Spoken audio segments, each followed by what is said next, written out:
Juga bagi orang mukmin akan ada peninggian derajat. Setiap kali teman-teman sekalian ambil sebuah poin ini, setiap kali kita temukan ada orang tiba-tiba terkenal, dan terkenalnya itu sesuai dengan hukum Allah ya, dalam arti kata begini, dia mungkin tiba-tiba dikenal. Seperti contoh ini, saya kasih contoh saja, ada kisah seorang tabi'in, dia lagi duduk dia dulu sering belajar sama gurunya, sama syekhnya, seorang tabi'in, dan dia sama dengan teman-temannya. Seperti kalau antum atau kita atau saya juga hadir di dalam halaqah para ulama, misalnya kita hadir di dalam halaqah ulama, kita saling tahu, oh ini si fulan sering datang, si fulan sering datang gitu. Satu waktu teman-teman sekalian, setelah 10 tahun dalam halaqah gurunya, tiba-tiba saja ya, karena sudah 10 tahun belajar, dia mempraktekkan ilmunya.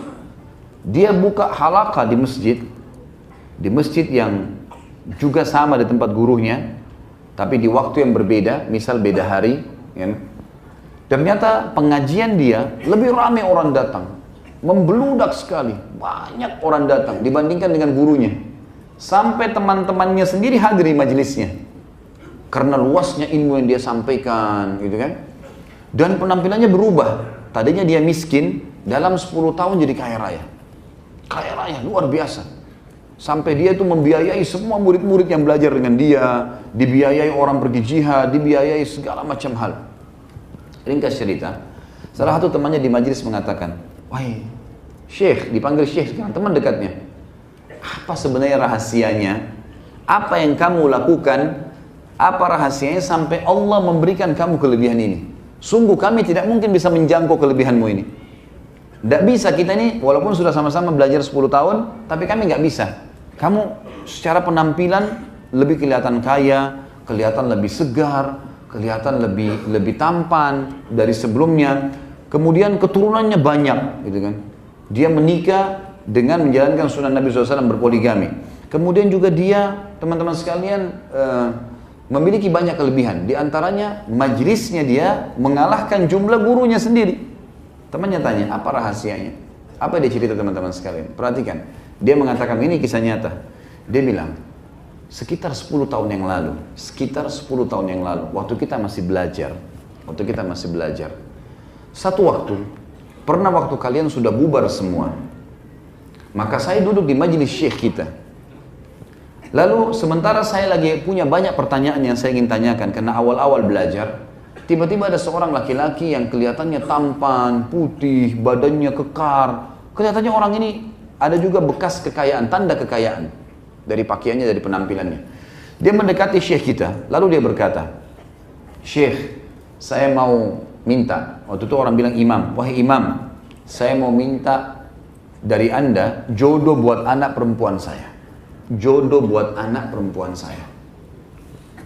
Maka saya minta anda yang tunjuk.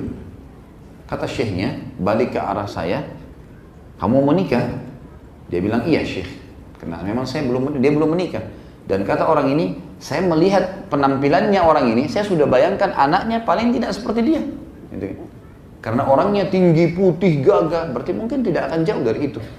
Maka dia bilang, iya saya mau. Tiba-tiba ayah perempuan itu mengatakan, baik syekh, saya walinya, saya akan nikahkan sekarang. Panggil 2 saksi, suruh keluarin sesuatu dari kantongnya. Dia bilang, saya cuma punya mungkin sekitar 2-3 dirham, saya keluarkan sebagai mahar. Kalimat akad tiba-tiba diucapkan. Udah selesai akad nikah, spontan terjadi begitu. Kata mertuahnya sekarang, ikutlah sama saya ke rumah.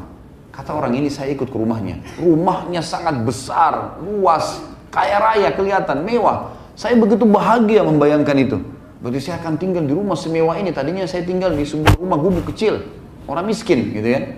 Dia bilang, kemudian saya masuk ke ruang tamu dengan dipan-dipan yang empuk, ruangan yang wangi. Saya betul-betul pada saat itu berbunga-bunga, gitu kan. Kemudian dia bilang, mertua saya mengatakan, tunggu sebentar, saya akan persiapkan istrimu. Lalu dia masuklah ke dalam, kemudian setelah beberapa saat dia keluar, dia mengatakan, ini ruanganmu, di bawah, istrimu ada di dalam. Apa yang dia bilang teman-teman? Waktu saya masuk ke dalam, dan saya menemui istri saya, demi Allah, di dalam diri istri saya itu, ada lebih dari 10 aib. 10 aib, yang 10 aib ini satu saja sudah cukup untuk saya tidak tinggal bersama dia. matanya rusak, telinganya tuli, ya, rusak kulitnya rusak, sebagian bagian kepalanya rambutnya rontok, badannya lumpuh, kakinya nggak bisa jalan, ada 10 aib. Satu saja sudah cukup membuat saya tidak bisa bertahan jadi suaminya. Spontan saya mengatakan saya mau ceraikan. Maka perempuan itu sambil merangkak memegang kaki saya dan berkata, tolong jangan ceraikan saya. Walaupun kau tidak menyentuhku, biarkan aku punya status suami. Sehingga aku meninggal bisa mendapatkan surga dari ridho suamiku.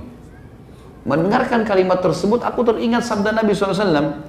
Kalau wanita meninggal, gitu kan, dengan ridho suaminya, maka dia akan masuk surga. Maka dia bilang, saya bertahan 10 tahun, tidak ada yang tahu kalau istri saya seperti itu. Bertahan. Melihatnya saja sudah menjadi sebuah beban jiwa. Dia bilang, saya bertahan. Subhanallah, baru saja dia bilang tahun ini, tahun ke-10, istri saya meninggal dunia. Pada saat dia meninggal, Allah yang maha tinggi dan maha pemurah membukakan untuk saya dunia ini. Di depan mata saya tiba-tiba saya dapat modal, saya bisa bisnis, saya usaha. Mertua saya meninggal, semuanya terwariskan, diberikan kepada saya, dihibahkan kepada saya sebelum meninggal. Pada saat sudah dihibahkan dia meninggal, maka tidak ada masuk, karena tidak ada warisan. Anaknya cuma anak perempuan tadi yang cacat itu. Kemudian dia bilang, saya jadi kaya raya tiba-tiba. Kemudian saya tiba-tiba entah bagaimana, saya begitu memiliki pemahaman yang sangat luas. Apa yang saya pelajari 10 tahun dari guru kita ini, semuanya melekat. Sehingga saya bisa membuat pengajian, dan seperti kamu tahu, banyaknya orang datang ini justru setelah cobaan itu datang. Lihat efek daripada balasan teman-teman sekalian. Kadang-kadang, Allah subhanahu wa ta'ala ingin meninggikan derajat seseorang. Tapi, dia nggak bisa sampai itu, kecuali ada cobaan dulu. Baik di dunia maupun di akhirat. Tadi salah satu contohnya saja.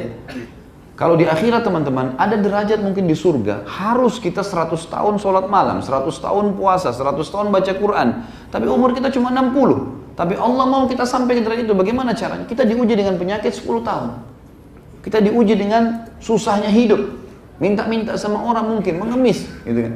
Dan beragam macam cobaan. Tapi satu jawaban teman-teman, selama kita berada di rel agama yang benar, maka pastikan kita tetap akan berada di jalan yang benar. Dan juga tetap kita makan, tetap kita minum. Cuman ada cobaan yang sedang berlalu. Dilalui dengan satu kalimat rahasia, yaitu sabar.